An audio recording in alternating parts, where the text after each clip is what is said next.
Welcome to my channel SS Hindi story. आज की कहानी है वो नहीं मिली।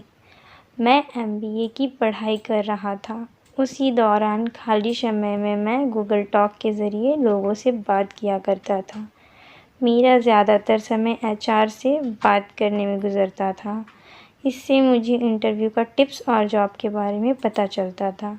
मेरे इतने फ्रेंड बन गए थे जिसकी वजह से मैं निश्चिंत हो गया था, क्योंकि बहुत सारे फ्रेंड ने मुझे अपनी ही कंपनी में जॉब देने की बात कह डाली थी। मैंने पूरा फोकस अब पढ़ने में लगा दिया था। इसी दौरान मेरी बात एक लड़की जिसका नाम संजना था से होने लगी। वो पुणे में एक कंपनी में एचआर थी। उसने मुझे पूरा विश्वास दिला दिया था कि कोर्स पूरा करने के बाद मैं पुणे आ जाऊं और वो मुझे अपनी कंपनी में जॉब दे देगी। उससे लगातार बात करने के बाद मैंने बाकी फ्रेंड से बात करना बंद कर दिया था। मैं पढ़ाई से समय निकाल के रोज़ उससे बात करता था। बात करते करते कब मैं उससे प्यार करने लगा मुझे खुद पता नहीं चला। 6 महीने लगातार बात करने की वजह से संजना भी मुझसे प्यार करने लगी थी। ऐसा जान पड़ता था कि हम दोनों एक दूसरे को काफ़ी सालों से जानते हैं। अब मैं उससे बिना बात किए रह नहीं पाता था। संजना भी मेरा इंतज़ार करती थी। हम दोनों एक दूसरे से 2-3 घंटे रोज़ बात करते थे।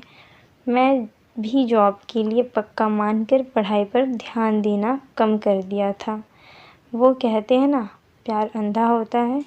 इसी अंधपन में मैंने उससे कभी उसका मोबाइल नंबर नहीं लिया था, क्योंकि रोज़ चैट के ज़रिए बात तो हो ही जाती थी।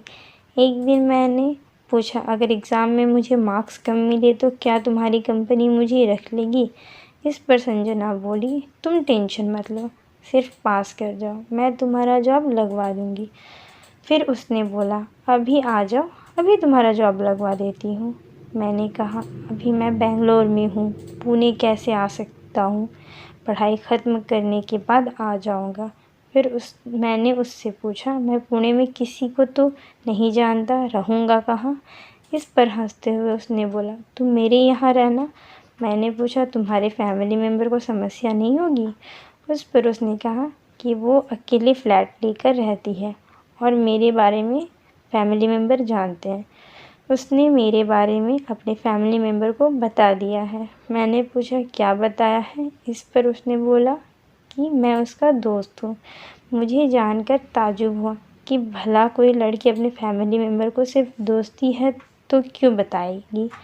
इसका जवाब मुझे नहीं मिल पाया, लेकिन मैं खुश था कि पढ़ाई पूरी होते ही मुझे जॉब मिल जाएगी, रहने का व्यवस्था भी हो गया और सबसे बड़ी बात, मुझे एक अच्छी लाइफ पार्टनर भी मिल जाएगी। इसी बीच मेरे एग्ज़ाम आ गए और मैंने जब संजना को बताया तो उसने मुझे पूरा फोकस एग्ज़ाम पर देने को कहा, क्योंकि ये फाइनल ईयर का एग्ज़ाम था। उसके बाद मुझे पुणे जाना ही था। एग्ज़ाम के चक्कर में मैं उससे ना ही एड्रेस पूछ पाया, ना ही उसका मोबाइल नंबर ले पाया। एग्ज़ाम ख़त्म हो गया और मेरा एग्ज़ाम बहुत अच्छा गया। ये खुशखबरी देने के लिए मैंने गूगल टॉक खोला तो संजना ऑनलाइन नहीं थी। अब मैं लगातार गूगल टॉक पर उसका इंतज़ार करता रहा। मेरे रिज़ल्ट भी आ गए और मैं अच्छे नंबर से भी पास हो गया, लेकिन संजना का ना ही मेरे पास मोबाइल नंबर था, ना ही उसका एड्रेस, और वो गूगल टॉक पर नहीं आ रही थी। अब मैं क्या करूं? मेरी कुछ समझ में नहीं आ रहा था। संजना की वजह से मैं किसी और फ्रेंड से भी बात करना बंद कर दिया था। 2 महीने बीत गए, लेकिन संजना ऑनलाइन नज़र नहीं आई। मैं खुद से इधर-उधर इंटरव्यू देकर एक जॉब ज्वाइन कर लिया। आज इस बात को कितने साल बीत गए, लेकिन आज भी मैं संजना का इंतज़ार गूगल टॉक पर करता हूँ, लेकिन वो नहीं मिली। तो दोस्तों, आज की कहानी यही समाप्त होती है। कल फिर मिलेंगे एक नई और मनोरंजक कहानी के साथ। Thank you for watching this video. Please like करें, सब्सक्राइब करें और कमेंट करके ज़रूर बताएं कि कहानी कैसी लगी और आप किस तरह की कहानी सुनना पसंद करेंगे।